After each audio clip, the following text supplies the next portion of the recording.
की बात है कि बड़ भैया के तिलक में गौरव सिंह आइए ढकेला था।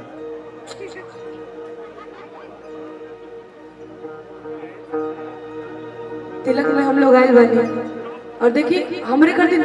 दुगुना खुशी बाटे है कि हमके दोबारा बुलावल गेल बाटे। जी स्वागत है आपका। ठीक है काई कहे के बा सत्संग में का बानी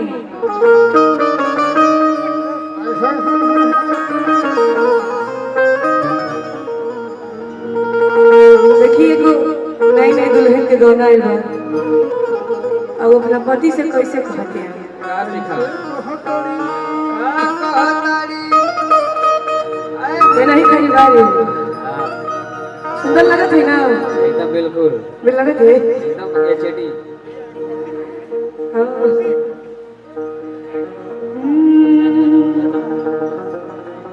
अरे कहीं से मैं आई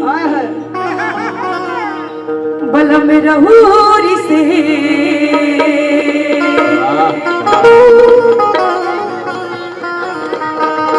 अरे कहीं से मैं आई बल में रहूरी से आवत में डर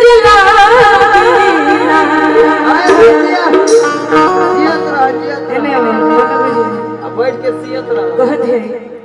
अरे कहीं से मैं आई बल में रहूरी से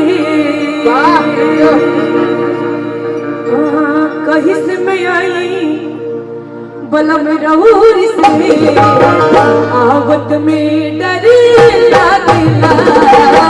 कहीं से मैं आई बल में रहूरी से कहीं से मैं आई बल में रहूरी से आवत में डर लागेला कहीं से मैं आई बल में रहूरी से आवत में डर लागेला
बाप यार फराक वाली मुझे यकर है तू काल में पड़ेला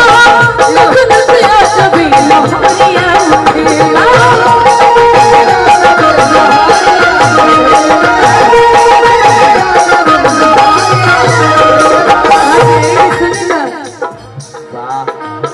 मुझे यकर है तू काल में पड़ेला लगन से सभी लहरिया उठेला लगन से सभी लहरिया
कहते हैं देखिए 1 महीना बाद फागुन आ गया है हाँ उतने बनिए इतने का